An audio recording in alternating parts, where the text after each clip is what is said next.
The Rock's TKO role is in question. The Rock, as you guys know, is on the board of directors for TKO, and with WWE kind of struggling in the creative department, it's brought up a lot of questions like, okay, what does Rock actually do? So, one of my favorite shows to actually watch now, and they give a lot of great insight, is the Coach and Bro. Think what you want about Coach and Vince Russo. They, in my opinion, give really good articulate takes. You can call it hate whatever you want, but they are very articulate in what they're actually discussing. And they had D'Lo Brown on their stream, and D'Lo had a discussion with them, and they talked about this.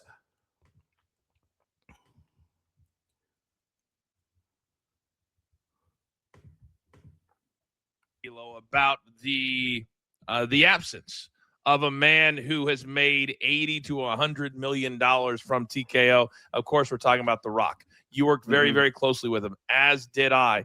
And yes, he's very busy with movies and whatnot. But when you have somebody pay you $80 million to be on the board of directors in wrestling, you expect them to at least tweet about the product. What do you make of the fact that the product is where it is, the criticism that it gets, and arguably the biggest star in the world who's connected doesn't seem like he's connected? Yeah, and when you're making that kind of money, you're a brand ambassador, and you represent the brand that's out there.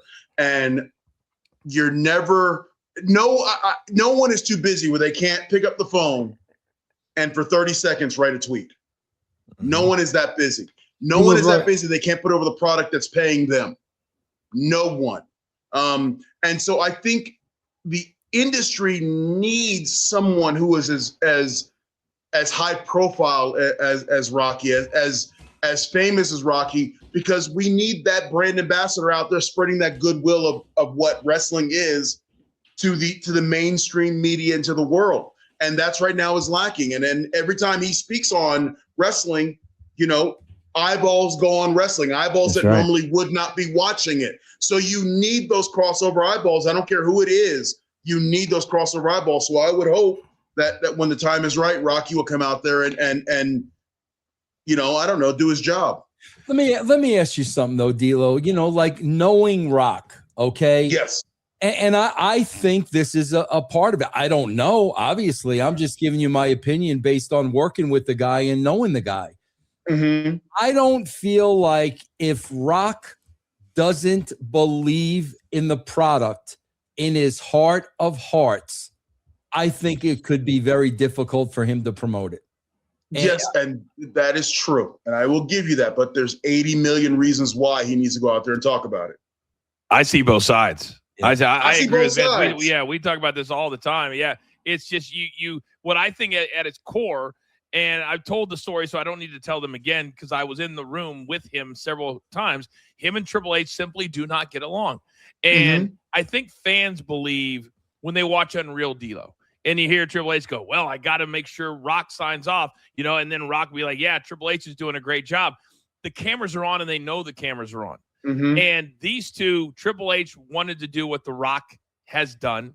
And I think at his core, Rock would love for the end of his legacy to be $7, comes back, saves WWE, and Brian Gewirtz eventually takes over for creative. That's what we believe here. I could see $7 trying to buy WWE, and Rock being owning it all. And yes, let's go back to one more thing you said.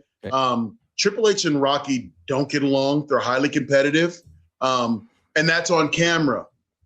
Now, Paul and Dwayne don't like each other, and they are definitely oil and water. So there's the on-screen angst, and then there's the real backstage angst. And it's not my story to tell. Just know everybody doesn't get along. And that's all. That's what we don't tell a lot of the backstage stories here, just like you did. But we get so frustrated because we're in this really unique space, D'Lo, is that me and Vince have over 20 years in the WWE. You have a long time too. So we know what it is. It's so hard for me. Is it hard for you when you read something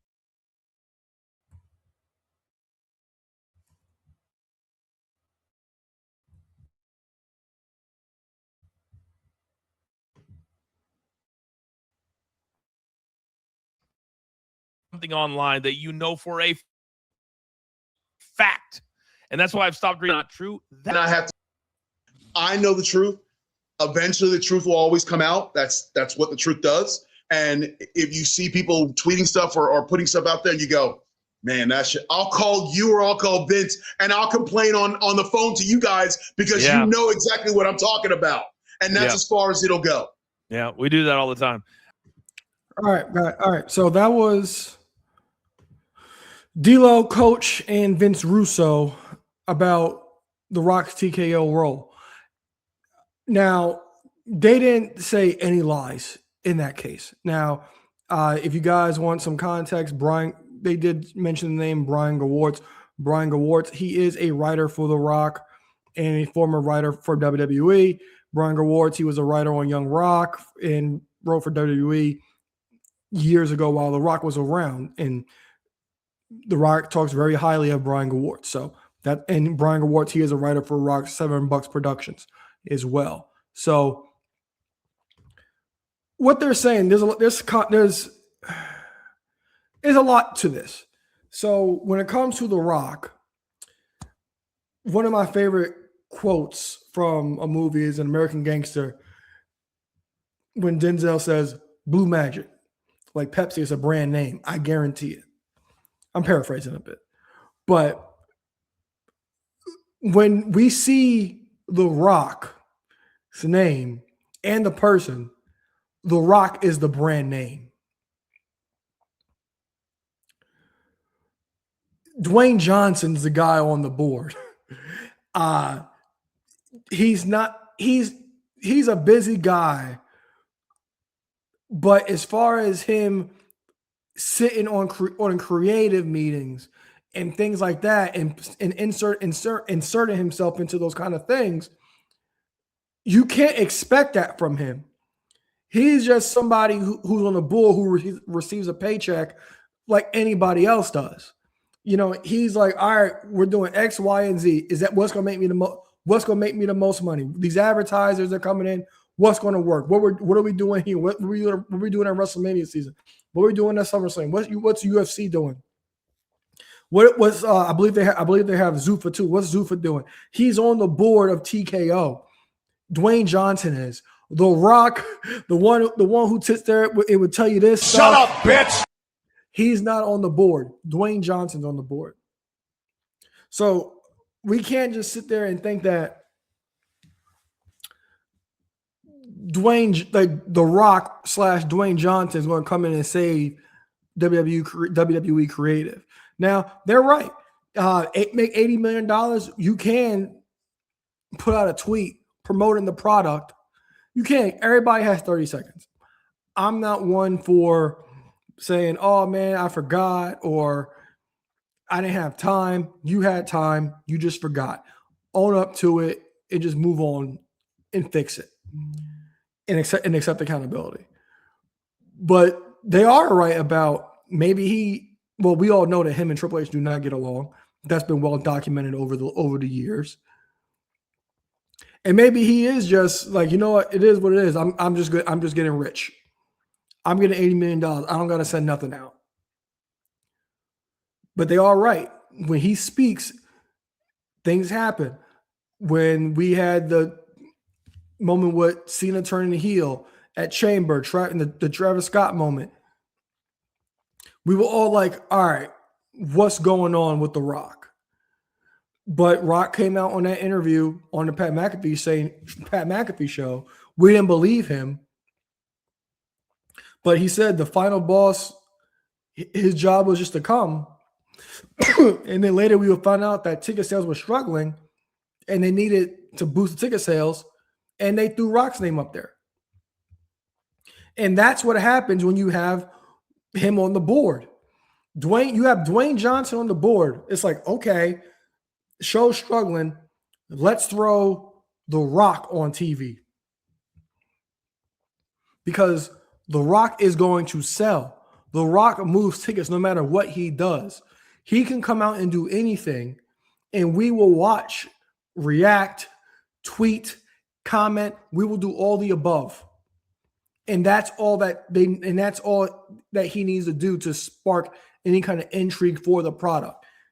No matter what, whether we love it or hate it, he garners a reaction from us and a rating. He does.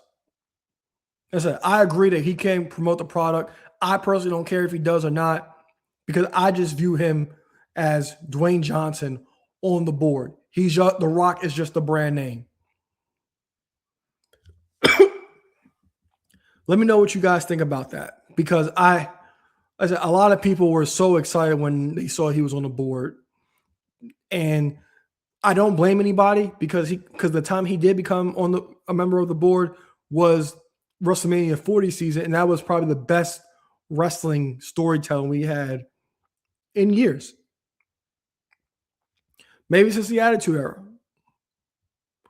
That was the most talked about wrestling, was the most it was the most publicly picked up stories that wrestling had. Excuse me. It was the most public thing that everybody was talking about wrestling. All media outlets picked it up. But everybody is right. Anybody's right to question The Rock's role in TKO. Let me know what you guys think in the comments.